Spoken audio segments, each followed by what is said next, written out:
saya ada tugas untuk mewawancarai kepala sekolah berhubungan dengan tugas demonstrasi kontekstual tentang modul pengambilan keputusan oleh kepala sekolah. Nah, Pak Taufik, selama ini kalau misalnya di sekolah ini ada masalah, Pak Taufik mengidentifikasi masalah-masalah tersebut jika termasuk bujukan moral atau dinamika etika seperti apa, Pak? Saya biasanya mengindikasi kasus tersebut dengan berprinsip dan nilai-nilai moral atau kebajikan yang ada di sekolah. Jika ada dua pilihan atau harus diputuskan, kemudian ada hal nilai yang bertentangan di dalamnya, maka saya kategorikan pada D5 etika. Sedangkan jika membuat sebuah keputusan yang benar atau salah, saya kategorikan sebagai bujukan moral. Salah satu permasalahan yang harus muncul antara siswa dan pola bermain yang terlalu di mana biasanya menyulut emosi dari siswa tersebut sehingga menyebabkan sebuah pertengkaran. Sedangkan permasalahan guru yang melanggar kode etik adalah Pak Zainul yang jarang masuk ke sekolah. Nah, selama ini kira-kira Pak Taufik menjalankan pengambilan keputusan itu di sekolah yang jika ada pertentangan antara nilai ini dan nilai itu seperti apa, Pak? Saya biasanya menganalisa terlebih dahulu nilai-nilai apa yang muncul dan bertentangan di sana, sehingga saya mampu menentukan langkah selanjutnya tentang keputusan yang akan saya buat nantinya. Jika keputusan tersebut berhubungan dengan siswa, maka saya akan mengadakan rapat dengan Dewan Guru. Kalau sudah ketemu permasalahannya apa, apakah itu termasuk dilema etika maupun bujukan moral, langkah-langkah apa yang biasanya Bapak ambil untuk memutuskan permasalahan tersebut? Mempertimbangkan masalah tersebut adalah termasuk masalah ringan atau berat. Jika ringan dan tidak merugikan pihak lain, saya putuskan sendiri. Jika berat dan menyangkut orang lain, maka saya akan mencari tahu tentang fakta-fakta yang berhubungan dengan masalah tersebut. Jika sudah menemukan fakta konkret, saya akan cari tahu siapa dan dari mana sumber permasalahan tersebut. Setelah itu lalu berkoordinasi dengan rekan guru mencari solusi yang tidak memberatkan pihak lain. Jika berkategori berat, maka saya akan mengajak komite serta dewan guru yang lain untuk mencari solusi dari permasalahan tersebut. Dari langkah-langkah yang sudah Pak Taufik tadi sebutkan, hal efektif apa yang sekiranya muncul ketika dalam proses pengambilan keputusan tersebut, Bapak? Jika sudah ditemukan kasus dan siapa saja yang terlibat serta fakta yang sudah terkumpul, sudah dirasa kuat, segera mengambil keputusan dengan cepat dan sikap akan menjadikan masalah tersebut cepat terselesaikan dan tidak berlarut-larut. Tentunya ketika Bapak sudah mengambil sebuah keputusan terhadap permasalahan tersebut adalah yang namanya tantangan dan hambatan yang Bapak alami. Kira-kira apa yang menjadi halangan dan tantangan Bapak dalam memutuskan sebuah keputusan untuk menangani masalah? Jika berhubungan dengan siswa, terkadang ada beberapa wali murid yang juga tidak terima dalam permasalahan tersebut. Sehingga biasanya nanti akan timbul masalah atau antara pihak sekolah dan wali murid. Jika hubungan dengan guru, terkadang masih ada beberapa pihak yang terlibat merasa diri mereka benar sehingga titik permasalahan tidak dapat ditentukan. Dari itu biasanya nanti akan menimbulkan permasalahan baru lagi.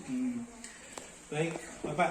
Kalau semisal sudah ditemukan sebuah permasalahan, apakah Bapak langsung memecahkan permasalahan tersebut pada saat itu juga, atau masih menunggu waktu yang tepat untuk memecahkan masalah tersebut?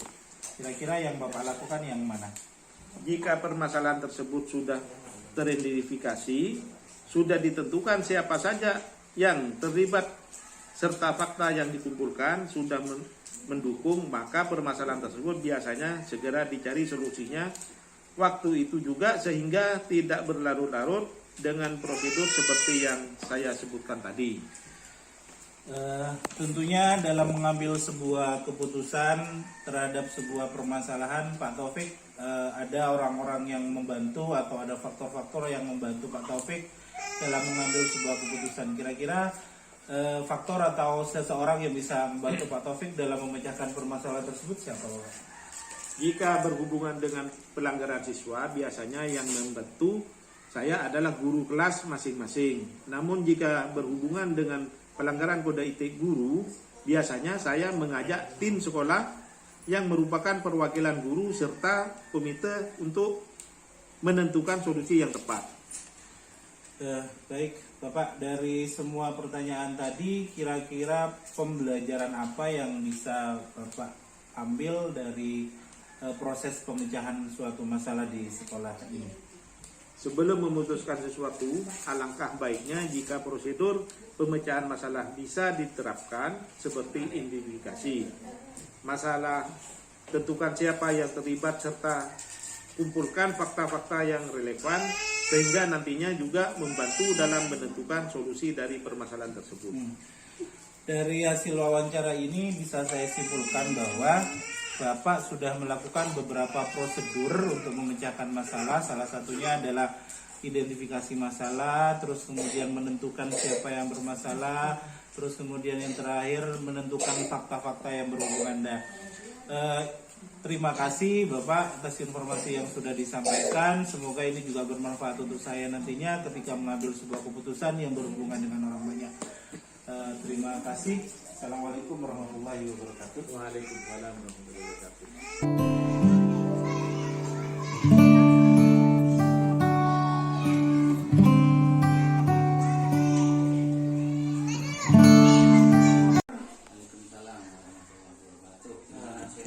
Alhamdulillah. Pak Nur gimana, sehat Pak? Begini Pak, saya dapat tugas dari pendidikan guru penggerak di modul 3.1 tentang pengambilan keputusan. Tugasnya adalah mewawancarai beberapa orang kepala sekolah tentang bagaimana mereka mengambil keputusan terhadap permasalahan-permasalahan yang muncul di sekolah. Pak Nur di sini sudah berapa tahun? Saya di sini ini baru ya 5 tahun jalan, ya cukup lah. Mulai tahun 2018. 5 tahun jalan, berarti selama menjabat di sini sudah pernah menemukan permasalahan yang ada di sekolah ini? Banyak. Banyak. Salah satunya Pak? Ya kalau permasalahan di sekolah sebelumnya itu juga kompleks, dari anak-anak, dewan guru dengan masyarakat, anak-anak, terus dewan guru dan masyarakat, itu juga banyak problem. Nah di sini juga itu baru masuk itu kan juga banyak problem menyangkut apa namanya, yang pertama memang masuk itu saya di masalah fisik. Problemnya adalah tetap belajar. Dan juga persamaan masalah hal-hal yang lain juga muncul. Nah, selama mengalami permasalahan tersebut, selama ini Bapak mengidentifikasi permasalahan tersebut itu termasuk dilema etika atau termasuk rujukan moral, itu gimana Pak caranya Pak? Untuk identifikasi itu saya lihat dulu kasusnya. Ini kasus ini mengarah hanya kriminal murni kan? Ini mengarah etika yang menjurus kepada nantinya pembentukan moral, atau hanya sekedar kenakalan biasa. Ini memang agak rumit juga, karena masing-masing ini punya peran dan punya istilahnya punya seolah-olah itu ada caranya sendiri-sendiri. Berarti beda-beda ya Pak ya? Beda-beda. Nah, terus dalam mengatasi permasalahan tersebut, langkah Bapak dalam menjalankan pengambilan keputusannya itu yang maksudnya ada beberapa masalah yang mengandung nilai-nilai kebijakan yang bertentangan itu gimana Pak? Kalau saya yang jelas setelah saya identifikasi permasalahan itu, saya tidak langsung mengambil keputusan. Kalau itu hanya menyangkut anak-anak mungkin atau teman-teman yang ini mengarah hanya etika kecil, ini saya mencoba. Nah, nanti kalau ini ujung-ujungnya kok agak besar, maka saya harus mencari informasi terlebih dahulu. Dari semua pihak itu saya minta informasi, termasuk lebih-lebih yang ada di daerah di sekolah. Namanya si A ada masalah ini, jadi teman-teman terutama yang dekat ini saya minta keterangan. Jadi setelah itu meluas ke yang lain. Jadi pengambilan keputusan itu kan kita akan nanti objektif. Kita tidak ikut yang si A ataupun si B. Dan juga saya selalu melibatkan tokoh, apalagi menyangkut tentang etika, karena orang ini sangat urgen. Iya, padahal kan selama ini sudah banyak terjadi krisis moral ya Pak ya. Itu tadi pengambilan keputusannya, berarti langkah-langkahnya juga sama seperti itu ya Pak ya. Iya. Identifikasi permasalahan dulu, terus kemudian cari tahu siapa yang bermasalah ya. Nah, dalam pengambilan keputusan tersebut adakah hal-hal yang sangat efektif yang Bapak gunakan dalam memecahkan permasalahan tersebut Pak? Iya. Yang paling efektif itu saya ternyata ada beberapa masalah yang saya anggap agak rumit, itu selesai. Jadi kalau sudah duduk bareng, jadi itu setelah ada yang bermasalah, umpamanya satu dengan A dengan si B, ini kita pertemukan, dan di sini saya juga minta seseorang yang sifatnya netral, tapi mengetahui bagai artinya pengetahuannya juga oke, ilmu keagamaannya juga oke. Jadi setelah itu dikomunikasikan dan masing-masing argumen suruh mengeluarkan itu baru langsung. Setelah itu kita tarik, ya sudah selesai. Setelah itu ya bikinlah semacam kesepakatan atau surat pernyataan. Berarti gitu ya Pak cara efektifnya. Ya. Nah, tentunya dalam pengambilan sebuah keputusan Pak Nur akan menemukan beberapa tantangan, hambatan. Nah, kira-kira dalam mengambil keputusan tantangan apa Pak yang terbesar yang ditemukan? Ya memang kadangkala tantangan yang kita hadapi itu yang berkaitan erat dengan dengan jiwa moral dan itu kadangkala yang sudah kita putuskan satu sisi ini kadangkala ikan berat itu salah satu, dan juga berat memang untuk kita memutuskan suatu hal yang berkaitan dengan hal tersebut itu termasuk kita, tapi harus kita lakukan. Jadi tantangan yang paling utama itu ya sudah mereka itu kadang-kadang kan punya sisi, anggaplah sisi baik ataupun kolam itu sama-sama punya sisi. Jadi itu kadang-kadang yang jadi kalau bisa dikatakan sekarang itu pihak ketiga itu yang paling. Iya. Nah, tentunya dalam memecahkan permasalahan tersebut, menurut Pak Nur itu yang paling efektif itu terselesaikan pada saat itu atau masih menunggu waktu yang tepat untuk mengambil keputusan? Kalau pengambilan keputusan saya memang tidak pas hari itu. Oh iya. Jadi setelah ada investigasi, setelah segala macam itu saya juga karena memang saya juga punya Tuhan ya, saya juga berkomunikasi bagaimana ini jalan yang terbaik. Baru setelah itu selesai saya putuskan seperti ini. Berarti memang menunggu waktu yang tepat dulu ya Pak ya. Jadi setelah semuanya terkumpul, data-data terkumpul baru dibicarakan. Nah, dalam proses pengambilan keputusan tersebut, adakah orang-orang yang terlibat di dalamnya yang membantu Pak Nur dalam mengambil sebuah keputusan terhadap sebuah masalah? Iya, kalau saya tadi saya libatkan, kalau memang itu siswa saya libatkan wali murid, termasuk juga orang ketiga yang saya anggap mampu jadi penengah. itu mesti harus ada. Terus kalau memang itu dari guru, jadi semua guru yang ada di sini saya libatkan semuanya, termasuk ketua komite. Dan sekali lagi saya juga minta pendapat para tokoh-tokoh yang ada di sini. Jadi biar keputusannya juga Betul, tidak berat yang sebelah ya Pak objektif, ya. ya. Dari semua proses yang sudah Pak Nur lalui selama ini, kira-kira pembelajaran apa yang bisa diambil dalam memutuskan sebuah permasalahan yang Pak Nur hadapi? Kalau siswa untuk saat ini saya memang punya program, jadi mengatasi untuk hal-hal tentang etika itu. Sebenarnya kita itu sebagai guru kadangkala itu remeh, tapi bagi saya itu adalah pokok dari sebuah etika. Contoh, saya tiap pagi itu teman-teman guru itu saya minta untuk saya jaga. Jadi sebelum jam 6:30 itu harus sudah standby, di gerbang, menyapa anak-anak, menyapa orang tua. Itu salah satu untuk pembentukan etika. Jadi anak-anak itu kita pengen kembali seperti dulu, bagaimana guru itu benar-benar terasa dihargai, bukan hanya bukan dihormati tapi dihargai. Sekarang itu kan mulai luntur kan. Sebenarnya hal-hal yang kecil seperti itu. Terus setiap hari Senin setelah upacara dan juga setiap pagi setelah olahraga itu anak-anak kita ajak bermusyawarah. Termasuk itu saya anggap program saya yang saya tonjolkan untuk saat ini. Jadi termasuk kebiasaan ya Pak ya? Betul, kebiasaan.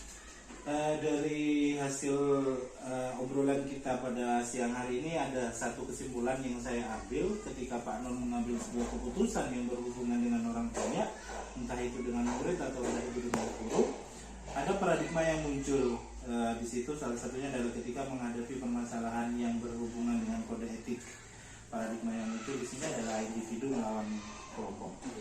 Terus kemudian tadi juga sudah bisa saya pahami bahwa ketika menghadapi sebuah permasalahan, Pak Nur menerapkan prinsip rule based thinking, artinya semuanya berasaskan dengan peraturan ya Pak ya. Terima kasih Bapak atas waktunya, terima kasih atas informasinya. Semoga nanti kedepannya saya juga bisa memahami, bisa mempelajari tentang apa yang sudah Pak Nur terapkan di sekolah ini, bisa nanti juga saya terapkan di sekolah. Terima kasih. Assalamualaikum warahmatullahi wabarakatuh. Saya titip nanti kalau memang ini kan program sekolah.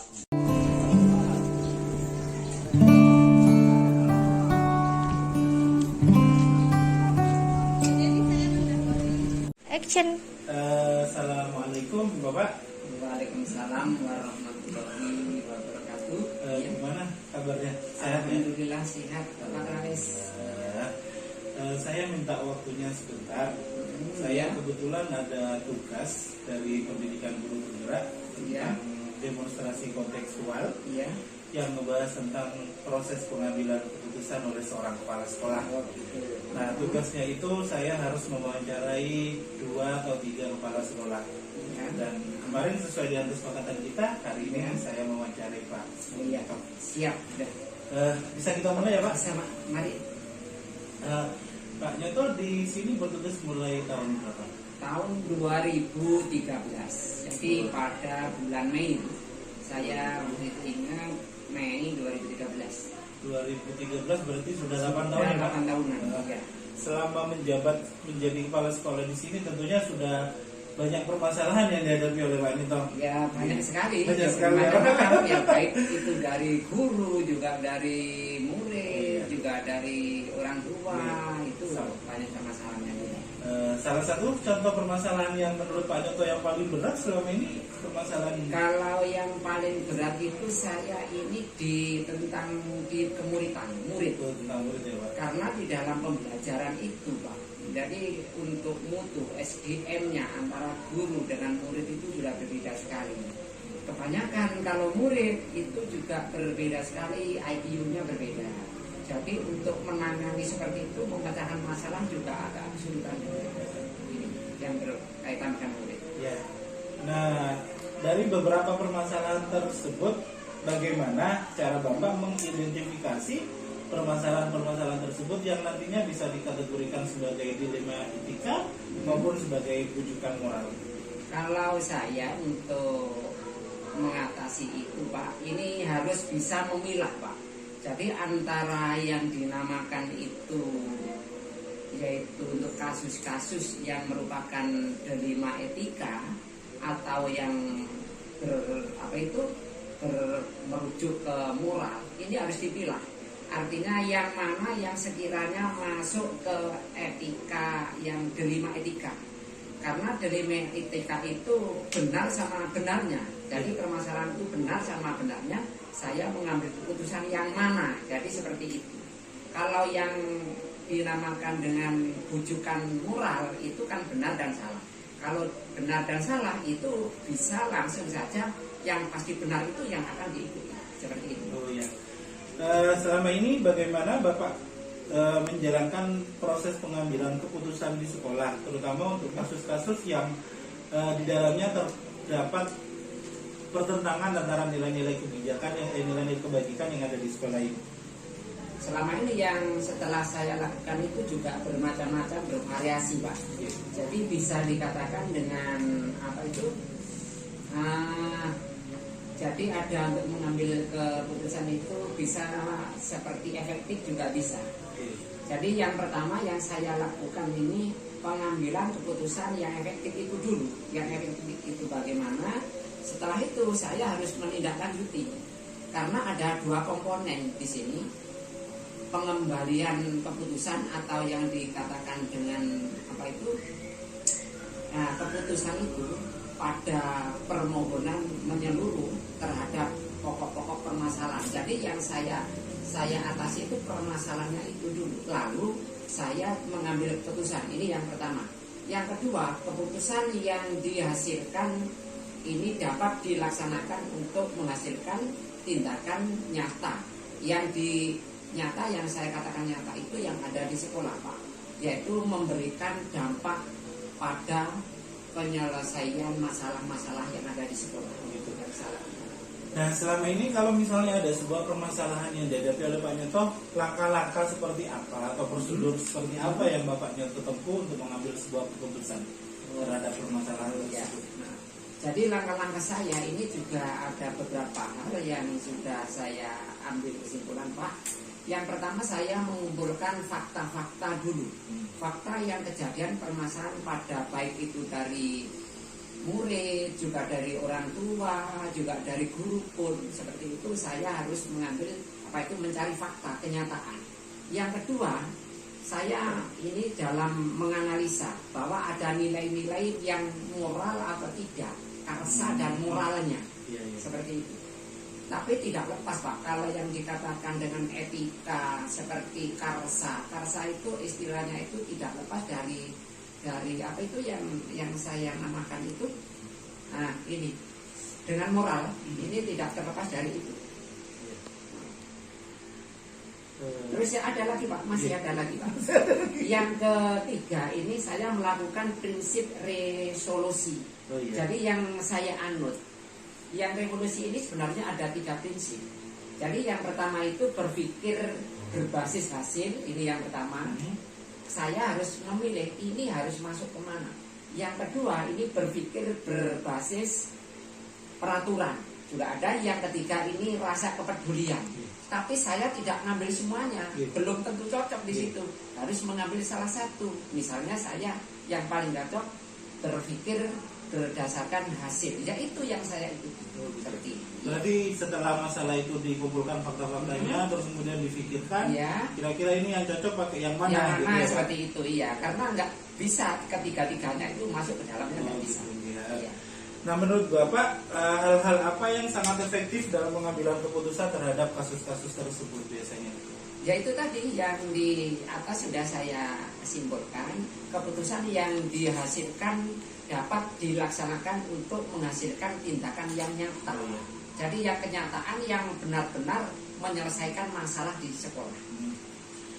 Tentunya dalam pengambilan keputusan terhadap sebuah permasalahan, Pak Nyoto akan menemukan hambatan, Ya. terus kemudian tantangan Ya. atau kesulitan. Nah, kira-kira selama ini hambatan atau tantangan yang dihadapi Pak Nyoto dalam pengambilan keputusan biasanya tentang apa, Pak? Ya, ini banyak sekali Pak. Oke. Tantangan-tantangan yang sudah saya ambil ini bermacam-macam juga. Oke.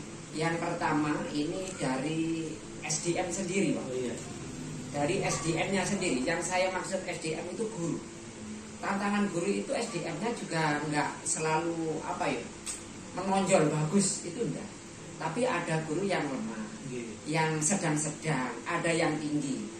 Ini yang pertama.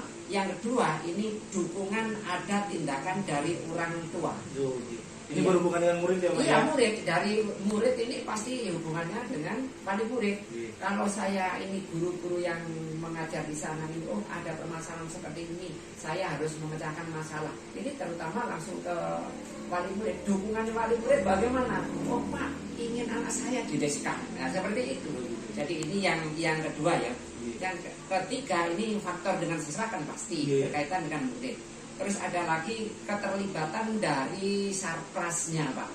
Jadi sekolah itu di SD 2 Bungatan ini memang belum lengkap. Contoh sekarang, lab pun juga belum memiliki Pak. Jadi saya itu sudah IT sudah ada tapi ruangannya nggak ada. Ini juga jadi kendala seperti ini. Iya. Jadi untuk mengatasi bagaimana mencari apa istilahnya itu ruang yang sekiranya nggak terpakai itu dimanfaatkan. Tapi bunyinya bukan lab permanen, jadi menumpang istilahnya seperti itu. Iya, terus ada lagi Pak ini Pak juga yang lanjutnya ini berbagai macam peraturan-peraturan sepintas di pendidikan. Oh iya. Nah, peraturan-peraturan ini biasanya itu yang melibatkan di sekolah itu. Ini juga menjadi kendala. Kadang-kadang peraturan sudah gini banyak yang belum mematuhi ini. Jadi banyak juga. Berarti itu salah satunya pelanggaran kode Pelanggaran etik, dia gitu kode ya, Pak? etiknya, iya kode etiknya, masuk ke moralnya, perilakunya seperti itu. Iya, iya. Nah, kalau misalnya Pak Nyoto sudah menemukan sebuah permasalahan, Ya. Langkah yang selanjutnya Pak Nyoto itu menyelesaikan permasalahan tersebut ketika itu atau masih menunggu waktu yang tepat untuk menyelesaikannya biasanya? Ini ada dua Pak. Jadi ada kadang-kadang ya Pak, ada waktu itu artinya itu insentivitas. Kalau yang sering kali permasalahan tapi ringan itu selalu diputuskan pada waktu itu, Oh, iya. dipecahkan waktu itu. Berarti kalau sudah ringan waktu itu langsung ya, Tapi Pak? itu dipecahkan bersama, tidak menunggu jadwal kapan itu tidak Pak. Tapi kalau ada apa itu yang satunya istilahnya itu yang sudah pelanggaran yang sifatnya sudah berat itu ada jadwal sendiri. Seperti itu.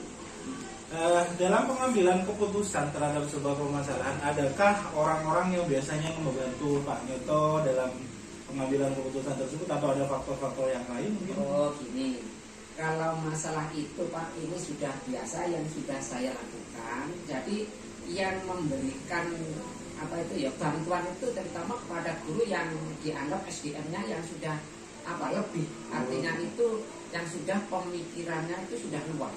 Itu mendorong saya untuk oh begini Pak enaknya. Jadi saling apa ya konsultasi ya, kepada bapak atau ibu guru yang sudah grade-nya tinggi ini. Jadi bisa. Jadi yang mendorong itu ya kepada guru itu oh begini Pak yang baiknya. Setelah itu mari diputuskan seperti itu Pak. Selain itu juga ada faktor-faktornya Pak. Jadi faktor-faktor ini juga dari untuk mengatasi itu bisa dimasukkan ke tentang keagamaan, Oh, iya. juga bisa kesosialan itu untuk mendorong seperti Iya. itu, mudah untuk mengarahkan, mengambil keputusan mudah Pak. Kalau sudah mengacu ke apa itu namanya keagamaan itu pasti sudah ngikut itu sudah perilakunya itu. Dari berbagai permasalahan yang muncul, terus kemudian Bapak sudah bisa memutuskan keputusan yang terbaik. Pembelajaran apa yang selama ini Bapak Nyoto ambil atau petik dari kegiatan proses pengambilan keputusan tersebut? Nah, sebenarnya pembelajaran itu kan bermacam-macam ya Pak. Jadi ada pembelajaran yang pokok, contohnya pokok itu seperti PKN, juga bahasa Indonesia, matematika, juga agama, mulok. Tapi yang sering kali terpakai ini agama dengan PKN Pak. Karena etika moral itu kebanyakan di pelajaran materi-materi di PKN dengan keagamaannya. Iya, dengan PKN dengan agamanya.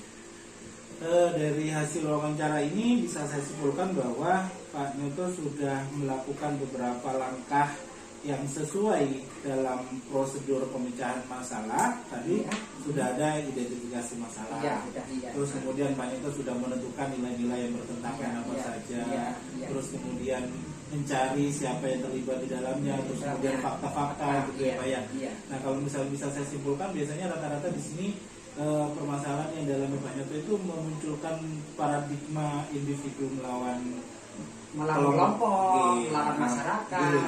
melawan yang lebih tinggi lagi. Iya, Nah, berarti- seperti itu. Iya. Terus kemudian tadi Pak Nyoto juga sudah membahas atau sudah memperjelas bahwa setiap keputusan yang Pak Nyoto ambil itu selalu berbasis pada peraturan. Ini peraturan yang ada. Iya. Berarti rule based thinking. Iya. Ya sudah, berarti terima kasih Bapak. Saya sudah mendapatkan informasi yang saya Iya. butuhkan.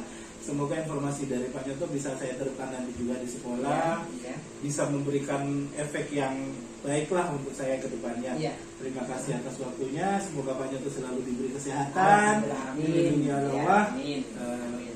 dan masih bisa bermanfaat untuk orang Iya. banyak. Nah, jadi saya juga berpesan kepada Pak Rois bahwa saya sedikit sekilas hanya beberapa menit saja Pak. Kalau memang ada waktu saya bisa menjelaskan yang panjang lebar lagi untuk apa saja seperti itu.